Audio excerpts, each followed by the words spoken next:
the biggest difference between marketing in the public and nonprofit sector versus private for profit? You have no stock equity, but you have extreme do-gooder equity, and it makes you end the day feeling really positive about yourself. What is your favorite growth non-hack? I love research, like deeply understanding your customer and where you're coming and where they are coming from. So doing research, talking to customers, doing qual, just like deeply understanding what your customer's decision set is. There's like no hacky way to do it. You just have to really invest in it. Hi, and welcome to Growth Talks, the podcast where we dive into the world of growth and marketing with some of the industry's most influential leaders. I'm Krystina Rubino, the General Manager of Offline at Right Side Up. Today, we're thrilled to be joined by Julia Steele, the VP of Marketing at Success Academy Charter Schools, where she leads initiatives to connect New York City families with one of the nation's top-performing K-12 public school systems. In this episode, we'll explore Julia's journey from journalism to marketing, her drive to create stories with impact, and the unique challenges and opportunities of advocating for education through strategic marketing.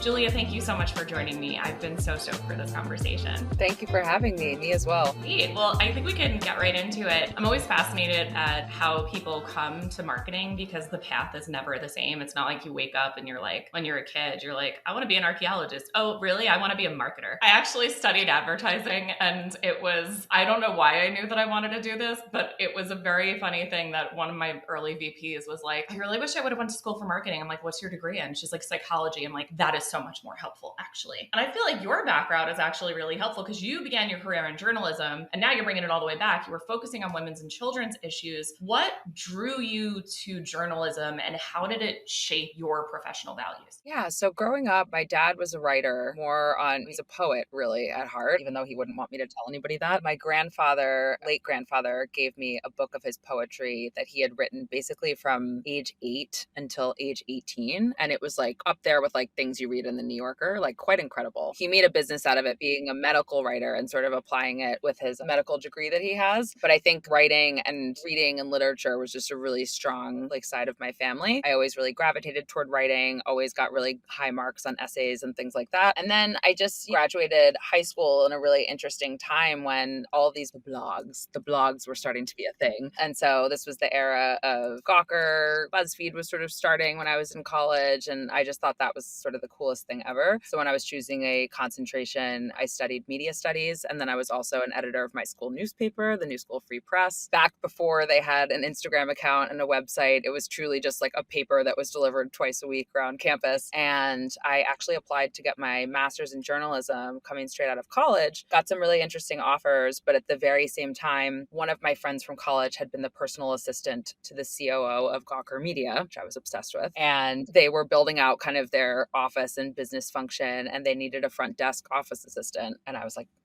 that sounds like the coolest job ever. I always say that like the front desk at Gawker was the most interesting job I've ever had. And we had like, Trey Parker and Matt Stone coming over regularly to smoke joints on the roof. And then I had the contrast of seeing all the bloggers who were amazing, but really were like there just reporting and in the news, like at their desks from 9 a.m. to 8 p.m. in some cases. And I think just the business side of media just really appealed to me a little bit more. A couple years after I started at Gawker, this was in the dawn of branded content studios and sort of internal branded content studios of publishers. So I was on the founding team of Studio at Gawker, which was our branded content studio, focusing specifically on kind of value add events for all sorts of clients. Oh, that's so cool. I was going to ask how you kind of made the transition from the journalism end of it to the business side of media. I can see the through line now, and it sounds like that experience kind of cemented it for you to make the jump and the leap into brand marketing and that end of the business. Is there any moment in your mind where you're just like, oh no, this is what I'm going to do?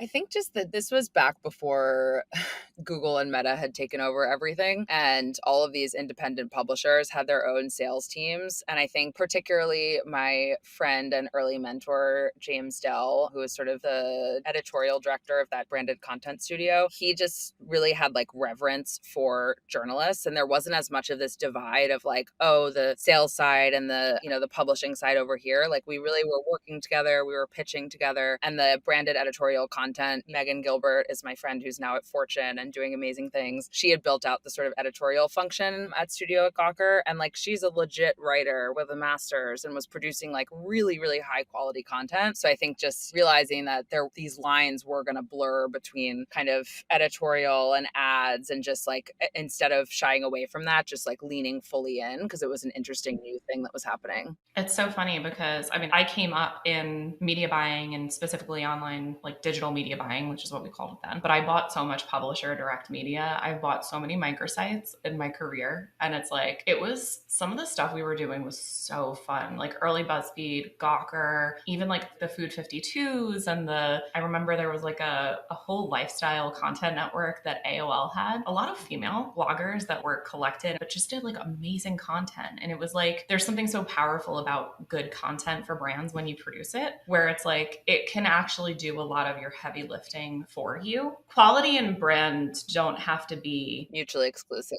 Yes, thank you.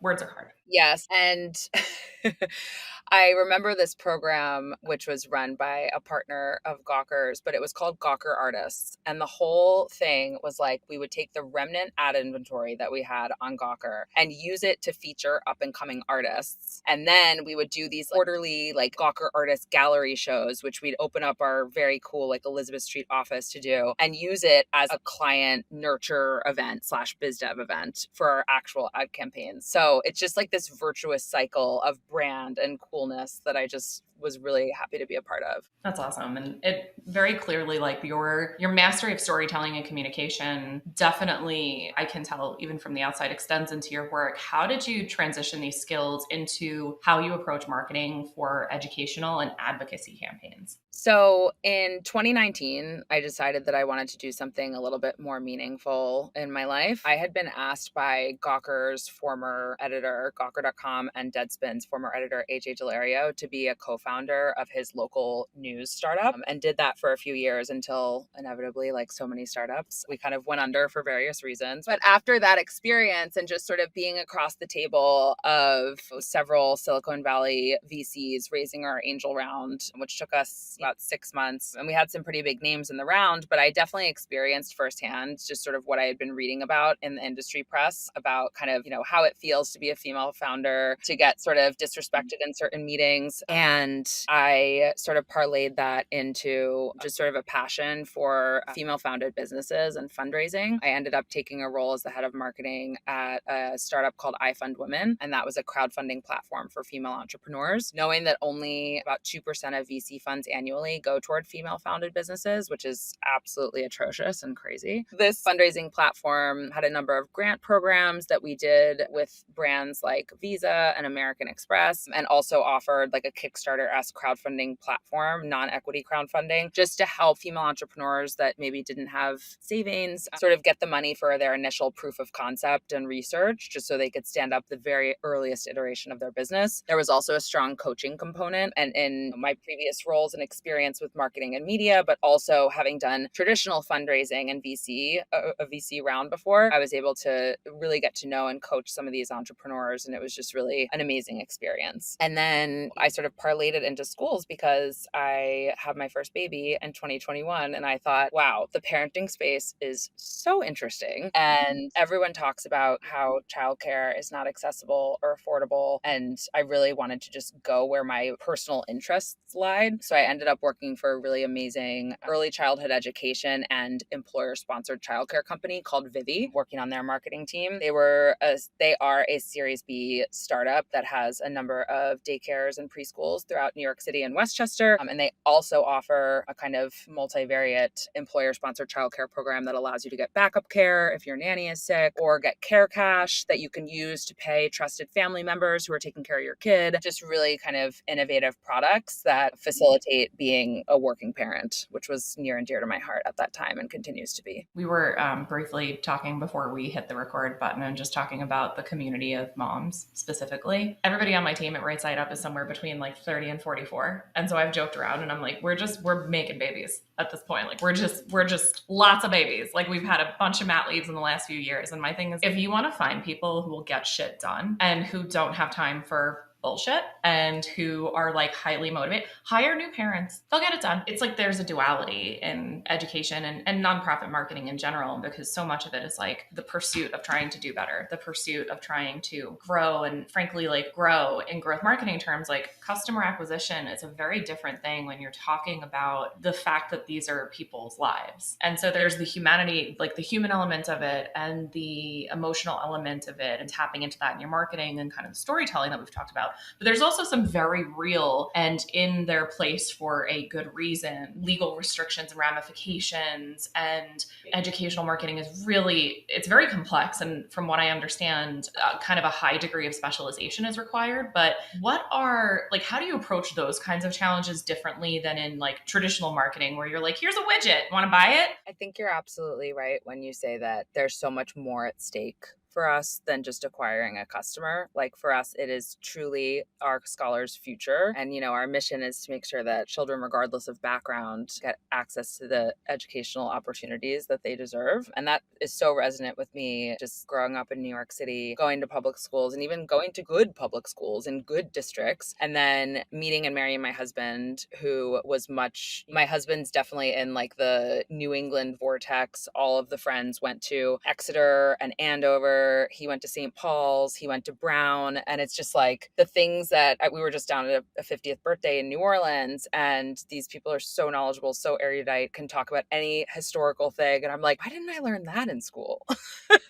I have such a hunger for knowledge. And I think I was never a traditionally good student because I think I was bored in some cases, or the information wasn't being presented in a way that was interesting to me. And my greatest hope is that my efforts here in making families aware and considering success can just have such a ripple effect on the entire economy and sort of the culture. Just with these kids, we have 100% graduation rate. All the 7 years of students that we have graduated, most of those students are getting their full or partial financial need met. Majority of them are going into STEM majors. We just had our first Harvard acceptance with a scholar that graduated last year. And that particular scholar, I heard his mother speak commencement back in June when he was graduating. And he had transferred over from a district school where he was really struggling. He did have an IEP and need sort of special services in school, and then transferred to Success, did super well, was sort of captain of the debate team, and is now off at Harvard. So it's kind of incredible when we're not selling sneakers here. Like, we're helping people get to where they deserve to be. And that just means the world to me. Love that so much, because I also grew up in the New York City public school system, and it's a proximity-based system, which is benefits and detriments for a lot of people. But I was zoned for a really bad high school, like just objectively bad, like high crime rates, low graduation rates. And my parents were like, well, you're going to all girls Catholic school. And I was like, I'm doing what now? Like, you want to talk about culture shock? But I was so fortunate. And I look at like some of my experiences in high school, and I know what my parents sacrificed to put me in that school, because like we didn't come from, my parents actually, my dad didn't graduate junior high school. And so it's just like, you don't meet a lot of people from where we're from who have entered into like the upper echelons of corporate life and the upper echelons of corporations. And I think there's just the diversity of experience that you have when you're a child, it's so foundational to the rest of your life. And then I can only imagine, I'm not a parent, but I have unending respect for parents and their patience and all of their things. But I can only imagine that this also changed a priority for you, giving yourself awareness about like your own children and what you want for them, and realizing that probably any parent wants that for their kids. 100%. And I think as I advanced in my relationship with my husband and just like meeting more of his friends that he had from school and learning about those experiences that he had in school, I think my passion for K-12 education and how can I incrementally kind of help that along in our nation really grew. And then when Success Academy's recruiter came knocking on my door, I think if anything, I had a little bit of imposter syndrome because I've followed Success for a long time. Success was founded a year after I graduated high school. So I did not grow up in the charter school era, but I've been following Eva Moskowitz since probably 2010. I think there was like a New York Mag profile that I remember reading about her. And she's just an incredibly inspirational person, and what she has done and this sort of model of excellence that we have scaled so much is just truly unparalleled. And so if anything, when the recruiter reached out to me, I was like looking behind my shoulder, like, me? You think I can do that job? And I mean, here I am. I guess I'm doing it. I hope I'm doing it well. Listen, from all accounts, firsthand that I've heard from just the genesis of this interview was that Julia and I sat next to each other at a dinner and I was immediately obsessed with her, which is not creepy at all to say. But we talked a little bit about imposter syndrome and how it's like, well, the delta between the confident, direct, competent human being that you put out to the world and then the party in your head that's just like, not you, dumbass. Like, you're like, this is a fun dichotomy and the source of anxiety. It's great. So yeah, I relate to that really hard. And I would imagine a lot of people listening to this also are like, yeah. You can I think everyone has their specific motivations, and I think positive feedback from people who I report into and hire tend to quell it a little bit for me temporarily, but it's always there. Actually, our COO in one of our management forum meetings that we do bi-weekly, he suggested at some point giving it a name, and then every time that little voice comes in that's like, what? You're like, oh, Charlie, why did you just say that?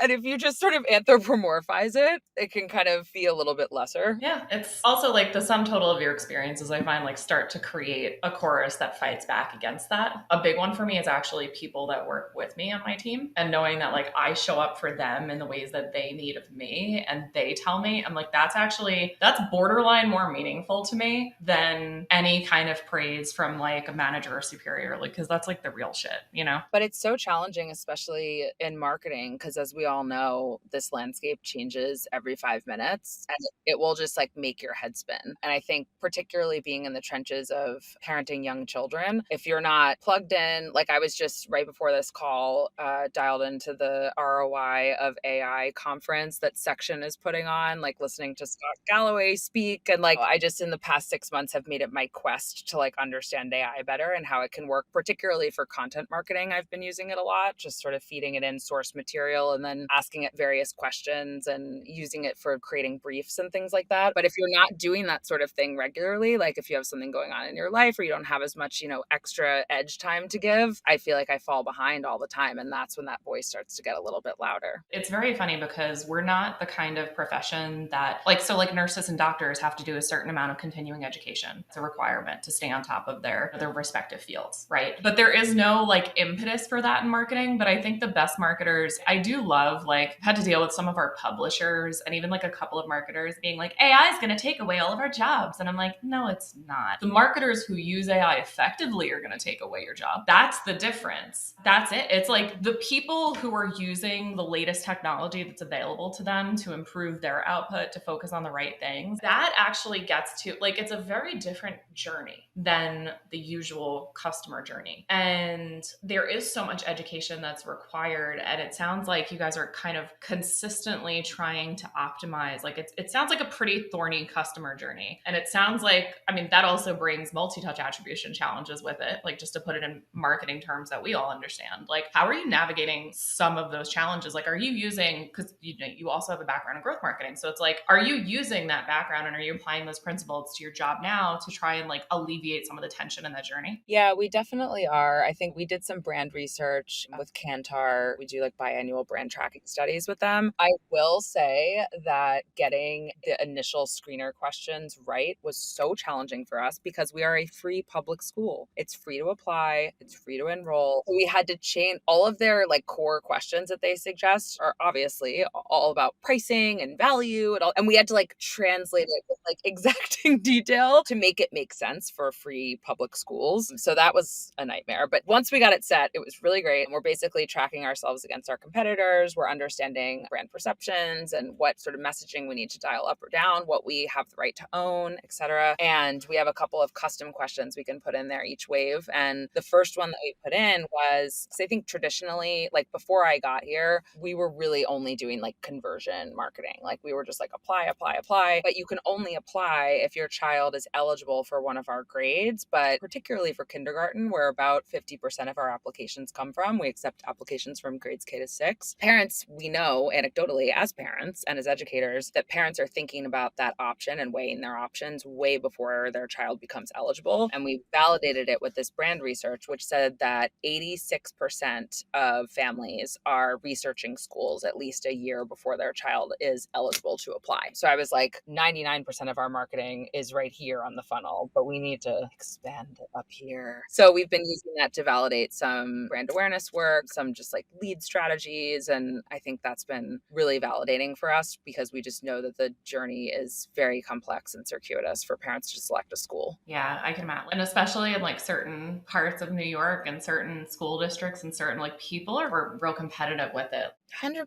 I have a 2-year-old and a 3-year-old, and I'm already thinking about it, obviously. And my husband and I are lifelong New Yorkers, but I think we are pretty agnostic in terms of like what neighborhood we live in New York. We've moved around a fair bit, and we're now thinking about it through the lens of like, okay, let's pick the school and then we'll move into the district that the school pulls from because we're renters. You're not the only people that do that. Yeah, like you have the flexibility to do it, but you're not the only people who do that. We own a home in Maine that we spend time in the summer that's been in his family forever. So that's sort of like our rock place. But we're like, listen, if we're renting in Dumbo, we can rent in Brooklyn Heights or Upper West Side or whatever, if there's somewhere particularly that we're interested in, although highly leaning towards Success Academy at this moment. I can't imagine why. It's almost like somebody really thoughtful with a great team is putting together really compelling educational pieces that may have influenced your thoughts and your decision. I'm so dumb. Okay. Yeah. And one other interesting thing about marketing to Success Academy is, as you know, as a New Yorker, there are so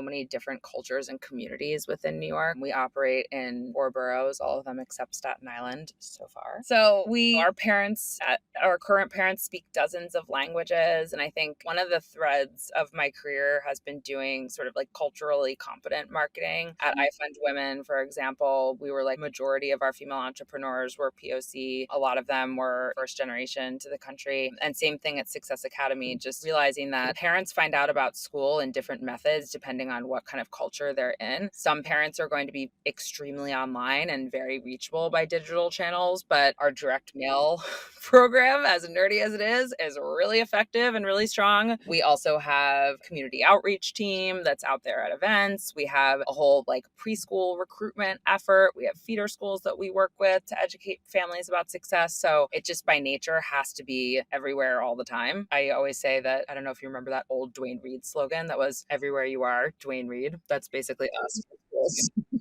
You just talked about the importance of channel selection and meeting your audience where they are and meeting them with the audience that like with the media that they consume and not trying to change the behavior of the consumer, but rather changing your marketing to suit the behavior of the consumer. So it's like, well, that's a very traditional marketing concept that is executed to varying degrees of effectiveness, but it sounds like you guys are doing an effective job. That's a lot of parity with the private sector, but what do you find is the biggest difference? And then I have a fun game for us to play, but what do you find is the biggest difference between marketing in the public and nonprofit sector versus private for profit? Nonprofit, no equity, and that's basically the only difference. You have no stock equity, but you have extreme do-gooder equity, and it makes you end the day feeling really positive about yourself. That was just like brass tacks. That was a major conversation I had to have with my family when I was considering taking the job because I was in, the world of VC-backed startups. So it was a step change for me, but I knew I wanted to step into something much more meaningful. But honestly, other than that, I can't think of many differences. Just in the end of the day, I guess our decisions are not ultimately decided by profit. They're really decided on kids' futures. But in terms of like the KPIs we track, the tools we use, the team structures, if you would have dropped me down on this planet of Success Academy Network, I don't think I would have been able to tell you that it's a nonprofit. And I think it's obviously a very high performing, good nonprofit, and maybe that's why. But yeah, I appreciate the honesty and transparency there. It's a big change for somebody to decide to make with their career, but it does sound like it's fulfilling in a lot of ways beyond just the equity that sometimes has great value when you're early stage and mid stage and whatever. And I also tell a lot of friends, and especially women, honestly, who don't often advocate for themselves and their salary and getting paid what they're worth and et cetera. I'm like, listen, not to tell you to treat it like the equity is never going to materialize, but you better be happy with your cash comp. Because if you're miserable with your cash comp, you are going to be miserable at this job. job, when you get paid, you are not going to be thinking about any eventual exit. You are going to be thinking about how the hell you're going to make ends meet. And guess what? You're not going to do your best work because you're worried about making bills, or, everybody has their own priorities and like a lifestyle they want to lead, or people in their family they want to help out. And you never know what motivates people. But I always tell people, I'm like, no, get your cash comp right. Don't be sitting there wishing that you would have pushed harder. Like, spoiler alert, most people negotiate. For me, when I'm hiring, it's a major red flag for me if somebody doesn't negotiate. Major. Because I want to hire hustlers. I want to hire people who are going to make the ask. Especially working in nonprofit, like we need to watch out for the resources of the company. And if you're going to be negotiating a contract with a software that we're going to use or whatever, I hope you're negotiating. And it's sort of a red flag for me if you don't negotiate your own comp. Yeah. I mean, it's very interesting because one of the things at Right Side Up, we very often will go out with a best and final, but we'll have a very conscious conversation along the way of like, what are your expectations? Because what I always want to avoid is the back and forth when it feels like you're at a used car dealership, when you're like, let me take this back to my manager. And it's like, let me just figure out a way to not pay you what you're worth. It's like, there's a healthy medium where it's like, advocate for yourself, negotiate for yourself wherever it makes sense in the process. And then don't hang up on it and be realistic too. Yeah. Understand where you use Glassdoor, like understand where you are, use LinkedIn's tools, understand where you are in the marketplace. And then, I'm not talking about some astronomical negotiation, but 5%, something like that. A lot of companies have it built in. They have that margin where they say, okay, we're going to offer 120, but you can actually go up to 128. And I think if there's any younger marketers that are on the line, particularly women, because I think we do struggle with this more, a reframe that my mom, who is an amazing business badass, did for me when I was manager level marketing, I think going into Tumblr, I was sort of debating like to negotiate or to not negotiate. And she was like, listen, they're not going to rescind the offer because you negotiated or tried to. Like they might say no, and I know we don't like to hear no, but they're not going to take backsies the offer. They're not going to take backsies the offer is the best piece of negotiating advice I think I've ever heard. I love that so much. All right, I have a fun game that I play with everybody on the podcast called the A/B test, because marketers love an A/B test. And this is the most unscientific one that hopefully any of us participate in. Okay, so writing a first draft or reviewing a final draft? Pre or post AI? Answer it however the spirit moves you. Reviewing a final draft. Something I've been trying to be better at, though, is not going in and suggesting edits and instead being like, hey, I have some global feedback for you. I think you should trim it down for the use of like gerunds. Mm-hmm. Automation or personalization? Automation. Makes sense. I can argue it either way. That's the point of a good A/B test, right? You're like, I don't know which variable it should be, but one's got to be a winner. Physical books or ebooks? Physical books, unless I am breastfeeding, in which case I can hold a Kindle with one hand while holding a baby at 3 a.m. That's a damn good answer. Would you time travel to the past or time travel to the future? Future. AI created content or human created content? Depends on the use case. Fine, I think one depends. You get one. You'll get one. It's okay. You can have it depends. That's fair. Use case. That's my one. I think that's it. It's so funny because everybody always tries to be like, well, it depends. I'm like, what if it doesn't? Watching like a rewatch of a show that you love or watching something new? Oh, that's so tough. I think rewatch, because you know what? Lots of Netflix shows are bad, but Sex and the City is always good. There's something really comforting sometimes about knowing the ending of the episode. I've watched The Office back to front to back a bajillion times. There's something comforting about it. In-house or outsourcing? This can't be depends because I already used my depends. I have done like major restructurings before of bringing all the in-house people in or letting go of all the in-house people and going out. Like, I think I prefer in-house just because I love culture and I love coworkers and I love like comparing notes about every grain bowl that exists on Wall Street. Ironically, people think because I work at a consultancy, they're like, well, you must be biased towards outsourcing. And my thing is like, what I love about the work that we do is that we embed. So we have our own culture and we are our own in-house team here, right? Like Right Side Up actually is a very distinctive culture. And I've joked around over the years. I'm like, I'm very protective of our culture. And I would like to think that I've had a not insignificant role in setting it. But I'm a big believer that we should embed in the companies that we work with, and it should feel like we're part of the team. I wouldn't be a marketer if I didn't give a shameless plug for RSU and our relationship with them at Success Academy. And to that point, we actually recently brought in-house our head of growth, Ryan Long, who is a consultant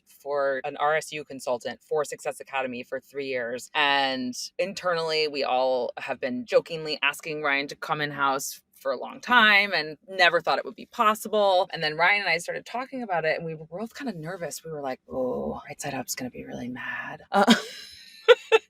And everybody I spoke to about it at Right Side Up, our client success manager and everyone, were so graceful and so supportive and so easy on that transition. And you guys are the best. I thank you. That really means a lot. Cause like when Tyler started the company, he very much like part of the reason we actually have the name we do is that he really felt like the relationship between agencies and clients was upside down, but he also felt like the relationship between employers and top talent was upside down. And he's always been so relentlessly talent first. And that's the cornerstone for everything we do. So like when we say, I joke around and people graduate from the offline practice all the time, and I don't call it losing a client, I call it graduating, because I'm like, you don't need us anymore. You might in the future, you might call me a year from now and be like, hey, my program stalled out. I did a bad. Or we actually just had this happen where somebody that we used to work with fully staffed the program in-house, really happy with interim work that we did for them. But then they were like, hey, so somebody just gave notice. Fun fact, can you guys start this week? And we were like, yeah, we can start this week. We actually have a bail. It's like, you're good. Like, let's go, homie. It's a very fluid, flexible thing, but it's just like, how do we all get the best work done? There's so many good success stories that we've had of that it makes like, that's actually the feel good component to our work for me. It's like watching all of the people in our alumni network or even just like at Right Side Up come into their own. It's like, it's the best, man. But one thing that's like interesting about how just being mindful of time, I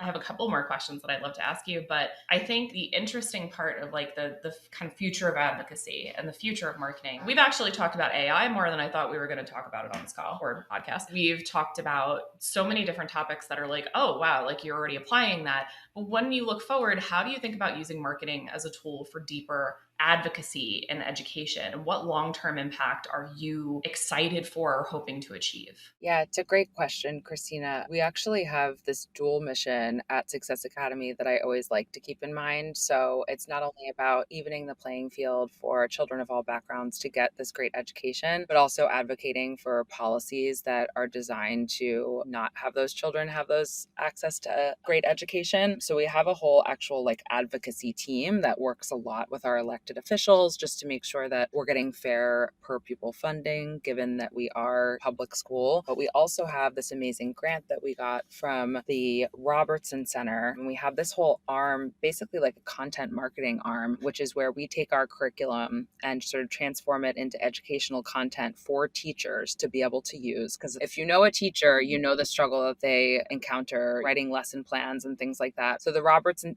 actually, they just rebranded, excuse me. They are called the Ed Institute at the Robertson Center. You should look them up. Beautiful new website. But I'm helping them with their marketing strategy right now, just to figure out the best ways to get out there in front of teachers and just really just from a giving standpoint, be able to sort of democratize all the curriculum and content that we have and sort of deepen that impact across the nation. So that's something I'm really excited about right now. Well, that gets back to something you mentioned earlier, which is like, why didn't I get taught that in school, right? Like, why didn't I know about that? And that's really cool. And I did not also do well in a traditional school setting. I got bored and read ahead in textbooks and got in trouble for it. I'm sure that will have some sort of a halo effect and impact on Success Academy Success Academies, because the goodness, the solidness of your curriculum will be kind of more visible for anybody who's out there to engage with and see. But I love the fact that you're like taking it back to teachers also. And I love that content marketing is, as a discipline, is at the center of it. It's like marketing can do good things. Marketing can do big things. Yeah. And also I would say, given my background, like at my core, I major on content marketing, I would say, and I kind of minor on like brand and growth. And so it's just so amazing and enriching to get to work on this work stream that just feels like it has such an impact. And it's truly not, it's just for benefit of teachers and not trying to kind of get anything out of them. And it's actually just thinking about what you're getting out of marketing or what you're trying to get people to get out of your marketing. Calls to action are often the last thing we ever think about when we're writing creative, but it's so important. But do you approach your messaging differently, knowing that your ask might be a bigger call to action than the other ads that the public and your audience interact with? Like you said, you're not selling sneakers. You're like, hey, so your whole kid's future, you're just the whole thing. Yeah, I think there is a lot of responsibility with that, but I think we've been in the great position of doing a lot of market research. We did a segmentation study. We really understand like which aspects of our model to dial up and down. And I've been trying to actually like move us away from like more into kind of brand awareness and educating parents over a slower period of time about what we stand for. We've been doing webinars and starting to do stuff with like educational influencers. And